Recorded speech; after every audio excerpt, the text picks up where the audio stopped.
Adventure 6. The Reigate Puzzle. It was some time before the health of my friend Mr. Sherlock Holmes recovered from the strain caused by his immense exertions in the spring of '87.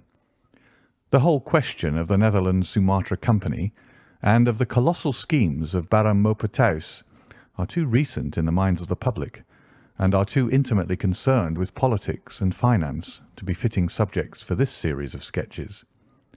They led, however, in an indirect fashion to a singular and complex problem which gave my friend an opportunity of demonstrating the value of a fresh weapon among the many with which he waged his lifelong battle against crime. On referring to my notes, I see that it was upon the 14th of April that I received a telegram from Lyon, which informed me that Holmes was lying ill in the Hôtel Dulong. Within 24 hours I was in his sick room, and was relieved to find that there was nothing formidable in his symptoms. Even his iron constitution, however, had broken down under the strain of an investigation which had extended over 2 months, during which period he had never worked less than 15 hours a day, and had more than once, as he assured me, kept to his task for 5 days at a stretch. Even the triumphant issue of his labours could not save him from reaction after so terrible an exertion, and at a time when Europe was ringing with his name, and when his room was literally ankle-deep with congratulatory telegrams. I found him a prey to the blackest depression. Even the knowledge that he had succeeded where the police of 3 countries had failed, and that he had outmanoeuvred at every point the most accomplished swindler in Europe, was insufficient to rouse him from his nervous prostration. 3 days later we were back in Baker Street together, but it was evident that my friend would be much the better for a change, and the thought of a week of springtime in the country was full of attractions to me also. My old friend Colonel Hayter, who had come under my professional care in Afghanistan, had now taken a house near Reigate in Surrey, and had frequently asked me to come down to him upon a visit. On the last occasion he had remarked that if my friend would only come with me, he would be glad to extend his hospitality to him also. A little diplomacy was needed, but when Holmes understood that the establishment was a bachelor one, and that he would be allowed the fullest freedom, he fell in with my plans, and a week after our return from Lyon we were under the colonel's roof. Hayter was a fine old soldier who had seen much of the world, and he soon found, as I had expected, that Holmes and he had much in common. On the evening of our arrival we were sitting in the colonel's gun-room after dinner, Holmes stretched upon the sofa, while Hayter and I looked over his little armoury of Eastern weapons. "By the way," said he suddenly, "I think I'll take one of these pistols upstairs with me in case we have an alarm." "An alarm?" said I. "Yes, we've had a scare in this part lately. Old Acton, who is one of our county magnates, had his house broken into last Monday. No great damage done, but the fellows are still at large." "No clue?" asked Holmes, cocking his eye at the colonel. "None as yet, but the affair is a petty one. One of our little country crimes, which must seem too small for your attention, Mr. Holmes, after this great international affair." Holmes waved away the compliment, though his smile showed that it had pleased him. "Was there any feature of interest?" "I fancy not. The thieves ransacked the library and got very little for their pains. The whole place was turned upside down, drawers burst open, and presses ransacked, with the result that an odd volume of Pope's Homer, 2 plated candlesticks, an ivory letter-weight, a small oak barometer, and a ball of twine are all that have vanished." "What an extraordinary assortment!" I exclaimed. "Oh, the fellows evidently grabbed hold of everything they could get." Holmes grunted from the sofa. "The county police ought to make something of that," said he. "Why, it is surely obvious that—" But I held up a warning finger. "You are here for a rest, my dear fellow. For heaven's sake, don't get started on a new problem when your nerves are all in shreds." Holmes shrugged his shoulders with a glance of comic resignation towards the colonel, and the talk drifted away into less dangerous channels. It was destined, however, that all my professional caution should be wasted, for next morning the problem obtruded itself upon us in such a way that it was impossible to ignore it, and our country visit took a turn which neither of us could have anticipated. We were at breakfast when the colonel's butler rushed in with all his propriety shaken out of him. "Have you heard the news, sir?" he gasped. "At the Cunninghams, sir." "Burglary!" cried the colonel with his coffee cup in mid-air. "Murder!" The colonel whistled. "By Jove!" said he. "Who's killed, then? The J.P. or his son?" "Neither, sir. It was William, the coachman. Shot through the heart, sir, and never spoke again." "Who shot him, then?" "The burglar, sir. He was off like a shot and got clean away. He just broke in at the pantry window when William came on him and met his end in saving his master's property." "What time?" "It was late last night, sir. Somewhere about 12. "Ah, then, we'll step over afterwards," said the colonel, coolly settling down to his breakfast again. "It's a baddish business," he added when the butler had gone. "He's our leading man about here, is old Cunningham, and a very decent fellow, too. He'll be cut up over this, for the man has been in his service for years and was a good servant. It's evidently the same villains who broke into Acton's." "And stole that very singular collection," said Holmes thoughtfully. "Precisely." It may prove the simplest matter in the world, but all the same, at first glance, this is just a little curious, is it not? A gang of burglars acting in the country might be expected to vary the scene of their operations, and not to crack 2 cribs in the same district within a few days. When you spoke last night of taking precautions, I remember that it passed through my mind that this was probably the last parish in England to which the thief or thieves would be likely to turn their attention, which shows that I have still much to learn. "I fancy it's some local practitioner," said the colonel. "In that case, of course, Acton's and Cunningham's are just the places he would go for, since they are far the largest about here." "And richest?" "Well, they ought to be, but they've had a lawsuit for some years which has sucked the blood out of both of them, I fancy. Old Acton has some claim on half of Cunningham's estate, and the lawyers have been at it with both hands." "If it's a local villain, there should not be much difficulty in running him down," said Holmes with a yawn. "All right, Watson. I don't intend to meddle."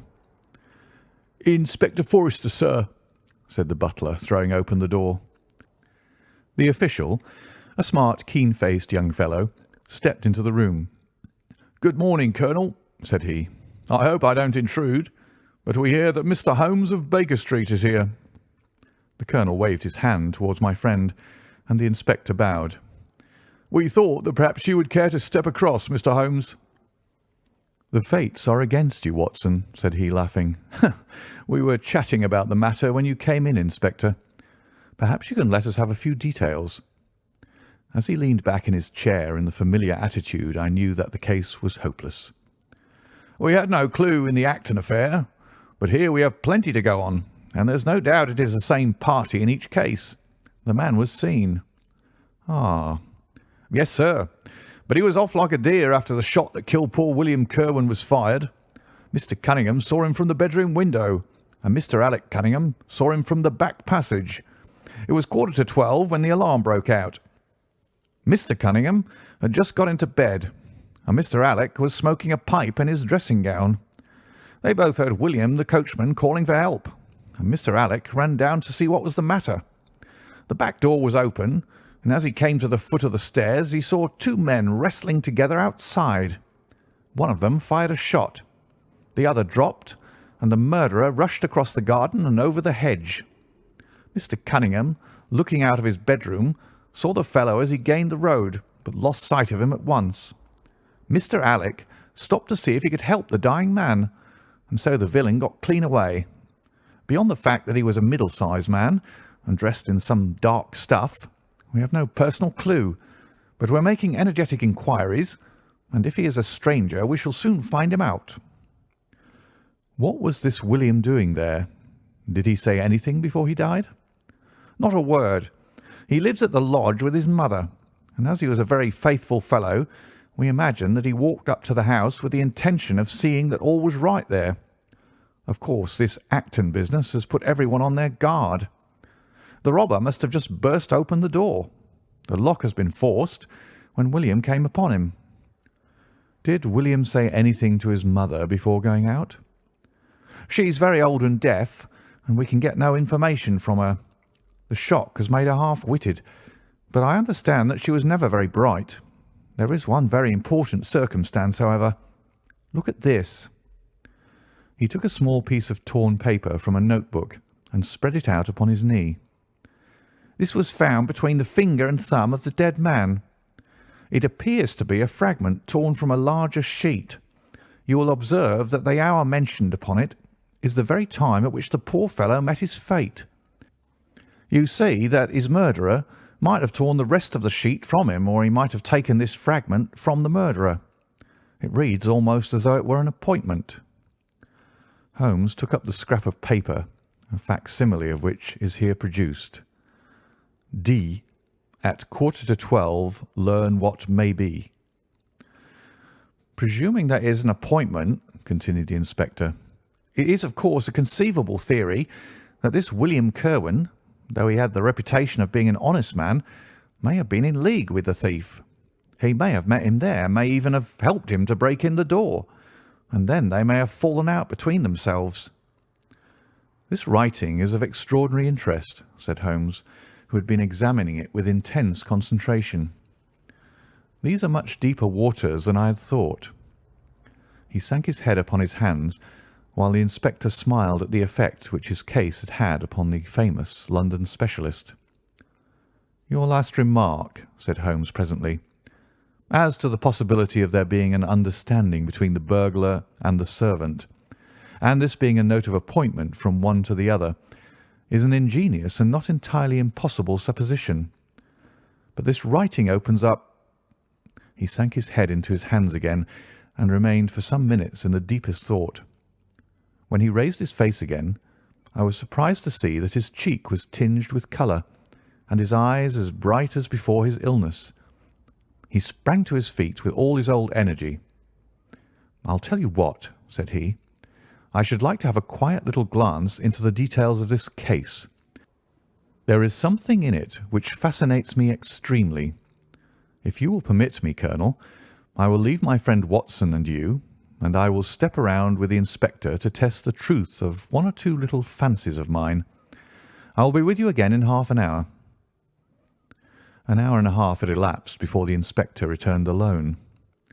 "Mr. Holmes is walking up and down in the field outside," said he.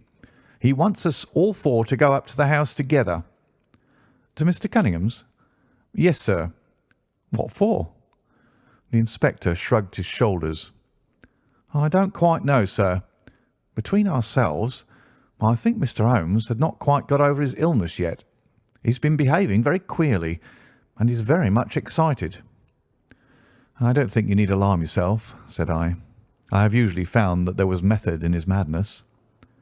"Some folks might say there was madness in his method," muttered the inspector. "But he's all on fire to start, Colonel, so we'd best go out if you're ready." We found Holmes pacing up and down in the field, his chin sunk upon his breast and his hands thrust into his trousers pockets. "The matter grows in interest," said he. "Watson, your country trip has been a distinct success. I've had a charming morning." "You've been up to the scene of the crime, I understand," said the Colonel. "Yes. The inspector and I have made quite a little reconnaissance together." "Any success?" "Well, we've seen some very interesting things. I'll tell you what we did as we walk. First of all, we saw the body of this unfortunate man. He certainly died from a revolver wound, as reported." "Had you doubted it, then?" "Oh, it is as well to test everything. Our inspection was not wasted. We then had an interview with Mr. Cunningham and his son, who were able to point out the exact spot where the murderer had broken through the garden hedge in his flight. That was of great interest." "Naturally." "Then we had a look at this poor fellow's mother. We could get no information from her, however, as she is very old and feeble." "And what is the result of your investigations?" The conviction that the crime is a very peculiar one. Perhaps our visit now may do something to make it less obscure. I think that we are both agreed, Inspector, that the fragment of paper in the dead man's hand, bearing as it does the very hour of his death written upon it, is of extreme importance." "It should give a clue, Mr. Holmes." "It does give a clue. Whoever wrote that note was the man who brought William Kirwan out of his bed at that hour. But where is the rest of that sheet of paper?" "I examined the ground carefully in the hope of finding it," said the inspector. "It was torn out of the dead man's hand. Why was someone so anxious to get possession of it? Because it incriminated him? And what would he do with it? Thrust it into his pocket, most likely, never noticing that a corner of it had been left in the grip of the corpse. If we could get the rest of that sheet, it is obvious that we should have gone a long way towards solving the mystery." "Yes, but how can we get at the criminal's pocket before we catch the criminal?" "Well, well, it was worth thinking over. Then there is another obvious point. The note was sent to William. The man who wrote it could not have taken it. Otherwise, of course, he might have delivered his own message by word of mouth. Who brought the note, then? Or did it come through the post?" "I have made inquiries," said the inspector. "William received a letter by the afternoon post yesterday. The envelope was destroyed by him." "Excellent!" cried Holmes, clapping the inspector on the back. "You've seen the postman. It is a pleasure to work with you. Well, here is the lodge, and if you will come up, Colonel, I will show you the scene of the crime." We passed the pretty cottage where the murdered man had lived, and walked up an oak-lined avenue to the fine old Queen Anne house, which bears the date of Malplaquet upon the lintel of the door. Holmes and the inspector led us round it until we came to the side gate, which is separated by a stretch of garden from the hedge which lines the road. A constable was standing at the kitchen door.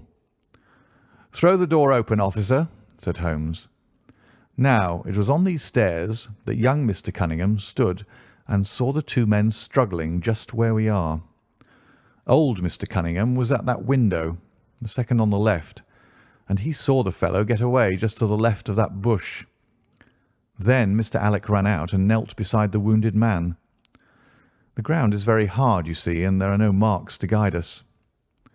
As he spoke, two men came down to the garden path, from round the angle of the house. The one was an elderly man with a strong, deep-lined, heavy-eyed face. The other a dashing young fellow, whose bright, smiling expression and showy dress were in strange contrast with the business which had brought us there. "Still at it, then?" said he to Holmes. "I thought you Londoners were never at fault. You don't seem to be so very quick, after all." "Ah, you must give us a little time," said Holmes good-humouredly. "You'll want it," said young Alec Cunningham. "Why, I don't see that we have any clue at all."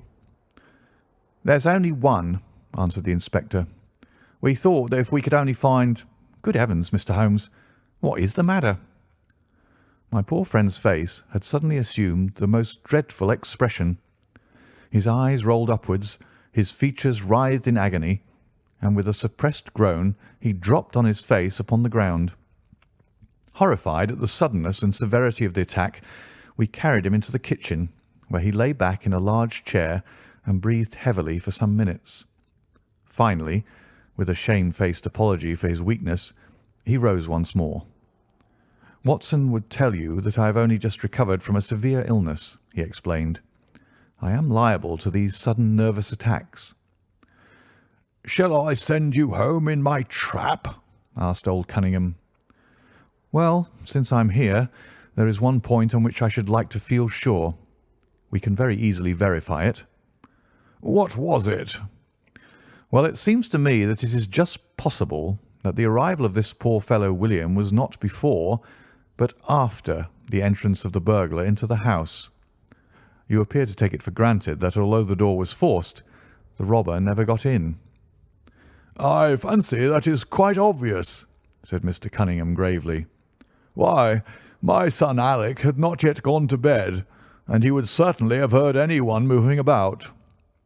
"Where was he sitting?" "I was smoking in my dressing-room." "Which window is that?" The last on the left, next to my father's." "Both of your lamps were lit, of course?" "Undoubtedly." "There are some very singular points here," said Holmes, smiling. "Is it not extraordinary that a burglar, and a burglar who had had some previous experience, should deliberately break into a house at a time when he could see from the lights that two of the family were still afoot? He must have been a cool hand." "Well, of course, if the case were not an odd one, we should not have been driven to ask you for an explanation," said young Mr. Alec. "But as to your ideas that the man has robbed the house before William tackled him, I think it a most absurd notion. Wouldn't we have found the place disarranged and missed the things which he had taken?" "It depends on what the things were," said Holmes. "You must remember that we are dealing with a burglar who is a very peculiar fellow, and who appears to work on lines of his own. Look, for example, at the queer lot of things which he took from Acton's. What was it? A ball of string, a letter weight, and I don't know what other odds and ends." "Well, we are quite in your hands, Mr. Holmes," said old Cunningham. "Anything which you or the inspector may suggest will most certainly be done." "In the first place," said Holmes, "I should like you to offer a reward, coming from yourself, for the officials may take a little time before they would agree upon the sum, and these things cannot be done too promptly. I have jotted down the form here. If you would not mind signing it, £50 was quite enough, I thought." "I would willingly give you 500, said the J.P., taking the slip of paper and the pencil which Holmes handed to him. "This is not quite correct, however," he added, glancing over the document. "I wrote it rather hurriedly." "You see, you begin, 'Whereas at about 1:45 on Tuesday morning an attempt was made,' and so on. It was at 11:45, as a matter of fact." I was pained at the mistake, for I knew how keenly Holmes would feel any slip of the kind. It was his speciality to be accurate as to fact, but his recent illness had shaken him, and this one little incident was enough to show me that he was still far from being himself.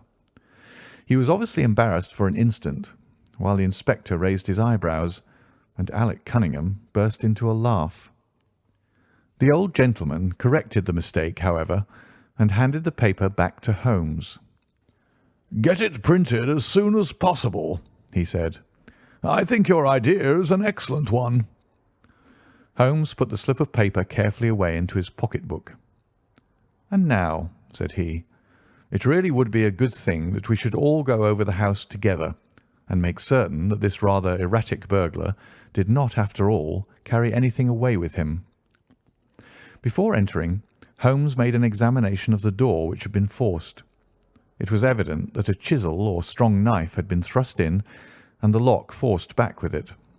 We could see the marks in the wood where it had been pushed in. "You don't use bars, then?" he asked. "We have never found it necessary." "You don't keep a dog?" "Yes, but he is chained on the other side of the house." "When do your servants go to bed?" "About 10. "I understand that William was usually in bed also at that hour." "Yes." "It is singular that on this particular night he should have been up. Now, I should be very glad if you would have the kindness to show us over the house, Mr. Cunningham." A stone-flagged passage, with the kitchens branching away from it, led by a wooden staircase directly to the first floor of the house. It came out upon the landing opposite to a second, more ornamental stair, which came up from the front hall. Out of this landing opened the drawing-room and several bedrooms, including those of Mr. Cunningham and his son. Holmes walked slowly, taking keen note of the architecture of the house. I could tell from his expression that he was on a hot scent, and yet I could not in the least imagine in what direction his inferences were leading him. "My good sir," said Mr. Cunningham with some impatience, "this is surely very unnecessary. That is my room at the end of the stairs, and my son's is the one beyond it. I leave it to your judgment whether it was possible for the thief to have come up here without disturbing us." "You must try round and get on a fresh scent, I fancy," said the son with a rather malicious smile. Still, I must ask you to humour me a little further. I should like, for example, to see how far the windows of the bedrooms command the front. This, I understand, is your son's room." He pushed open the door. "And that, I presume, is the dressing-room in which he sat smoking when the alarm was given. Where does the window of that look out to?" He stepped across the bedroom, pushed open the door, and glanced around the other chamber.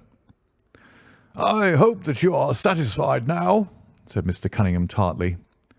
"Thank you. I think I have seen all that I wished." "Then if it is really necessary, we can go into my room." "If it is not too much trouble." The J.P. shrugged his shoulders and led the way into his own chamber, which was a plainly furnished and commonplace room.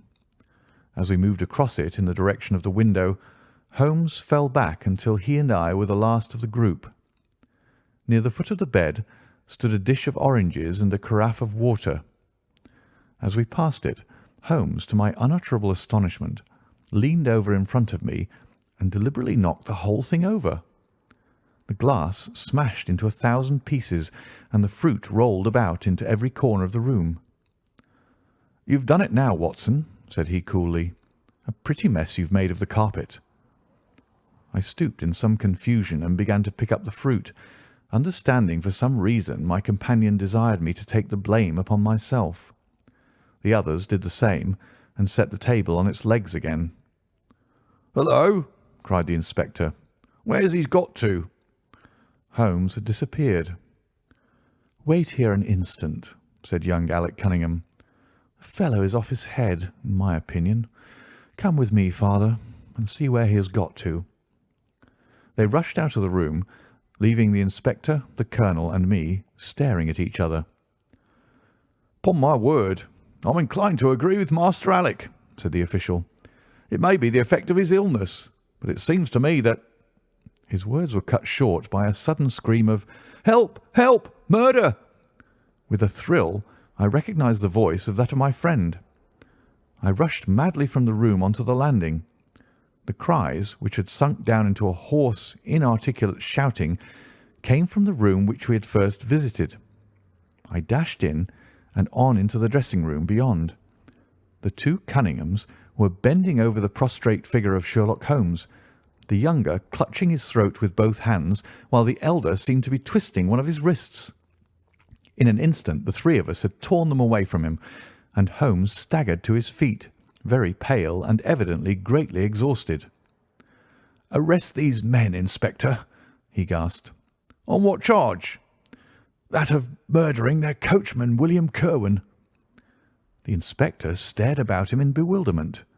"Oh, come now, Mr. Holmes," said he at last. "I'm sure you don't really mean to—" "Tut, man, look at their faces," cried Holmes curtly. Never certainly have I seen a plainer confession of guilt upon human countenances. The older man seemed numbed and dazed, with a heavy, sullen expression upon his strongly marked face. The son, on the other hand, had dropped all that jaunty, dashing style which had characterized him, and the ferocity of a dangerous wild beast gleamed in his dark eyes and distorted his handsome features. The inspector said nothing, but stepping to the door, he blew his whistle. Two of his constables came at the call. "I have no alternative, Mr. Cunningham," said he.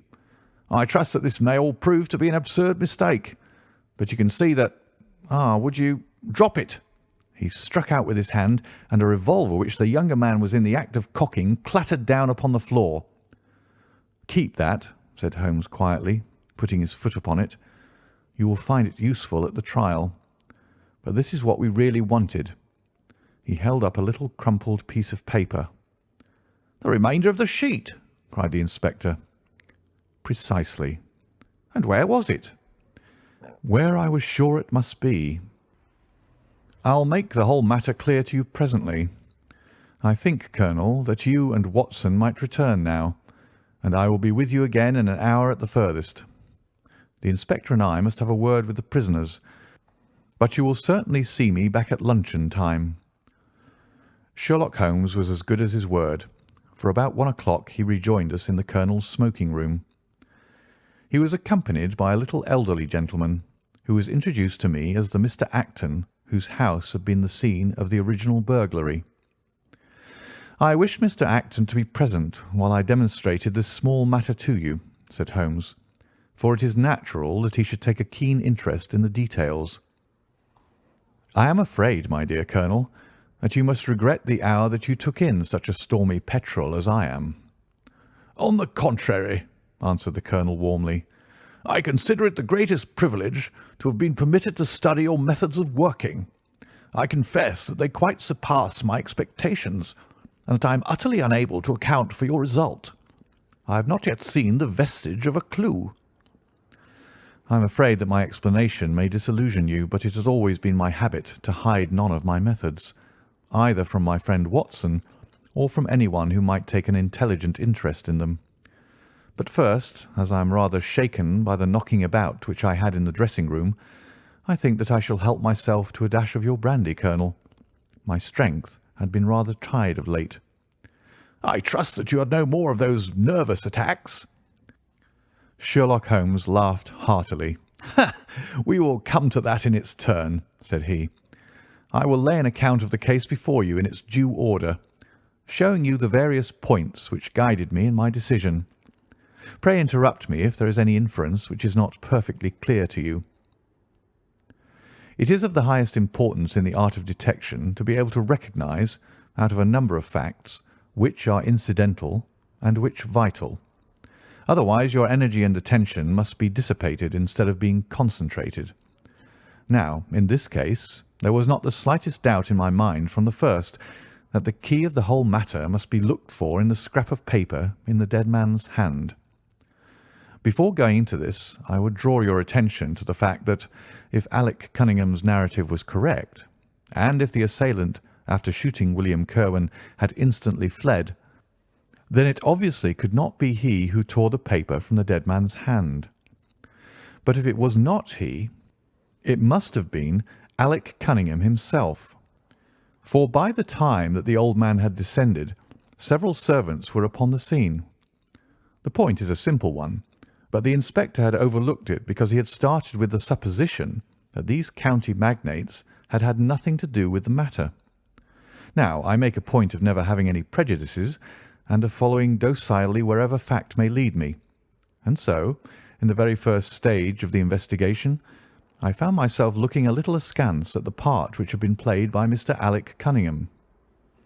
And now I made a very careful examination of the corner of paper which the inspector had submitted to us. It was at once clear to me that it formed part of a very remarkable document. Here it is. Do you not now observe something very suggestive about it? "It has a very irregular look," said the Colonel. "My dear sir," cried Holmes, "there cannot be the least doubt in the world that it has been written by two persons doing alternate words. When I draw your attention to the strong T's of at and to, and ask you to compare them with the weak ones of quarter and 12, you will instantly recognize the fact. A very brief analysis of these four words would enable you to say with the utmost confidence that the learn and the maybe are written in the stronger hand, and that the what in the weaker." "By Jove, it's as clear as day," cried the Colonel. "Why on earth should two men write a letter in such a fashion?" Obviously the business was a bad one, and one of the men who distrusted the other was determined that whatever was done, each should have an equal hand in it. Now, of the two men, it is clear that the one who wrote the at and to was the ringleader. "How do you get at that?" We might deduce it from the mere character of the one hand as compared with the other, but we have more assured reasons than that for supposing it. If you examine this scrap with attention, you will come to the conclusion that the man with the stronger hand wrote all his words first, leaving blanks for the other to fill up. These blanks were not always sufficient, and you can see that the second man had a squeeze to fit his quarter in between the at and the to, showing that the latter was already written. The man who wrote all his words first is undoubtedly the man who planned the affair." "Excellent!" cried Mr. Acton. "But very superficial," said Holmes. "We come now, however, to a point which is of importance. You may not be aware that the deduction of a man's age from his writing is one which has been brought to considerable accuracy by experts. In normal cases, one can place a man in his true decade with tolerable confidence. I say normal cases because ill health and physical weakness reproduce the signs of old age, even when the invalid is a youth. In this case, looking at the bold, strong hand of the one and the rather broken-backed appearance of the other, which still retains its legibility although the T's have begun to lose their crossing, we can say that the one was a young man and the other was advanced in years without being positively decrepit. "Excellent!" cried Mr. Acton again. There is a further point, however, which is subtler and of greater interest. There is something in common between these hands. They belong to men who are blood relatives. It may be most obvious to you in the Greek E's, but to me there are many small points which indicate the same thing. I have no doubt at all that a family mannerism can be traced in these two specimens of writing. I am only, of course, giving you the leading results now of my examination of the paper. There were 23 other deductions which would be of more interest to experts than to you. They all tend to deepen the impression upon my mind that the Cunninghams, father and son, had written this letter. Having got so far, my next step was, of course, to examine into the details of the crime, and to see how far they would help us. I went up to the house with the inspector and saw all that was to be seen. The wound upon the dead man was, as I was able to determine with absolute confidence, fired from a revolver at the distance of something over 4 yards. There was no powder blackening on the clothes. Evidently, therefore, Alec Cunningham had lied when he said that the two men were struggling when the shot was fired. Again, both father and son agreed as to the place where the man escaped into the road. At that point, however, as it happens, there is a broadish ditch, moist at the bottom. As there were no indications of boot marks about this ditch, I was absolutely sure not only that the Cunninghams had again lied, but that there had never been any unknown man upon the scene at all. And now I have to consider the motive of this singular crime. To get at this, I endeavoured first of all to solve the reason of the original burglary at Mr. Acton's. I understood from something which the colonel told us that a lawsuit had been going on between you, Mr. Acton, and the Cunninghams. Of course, it instantly occurred to me that they had broken into your library with the intention of getting at some document which might be of importance in the case. "Precisely so," said Mr. Acton. "There can be no possible doubt as to their intentions. I have the clearest claim upon half of their present estate, and if they could have found a single paper, which fortunately was in the strong box of my solicitors, they would undoubtedly have crippled our case." "There you are," said Holmes, smiling.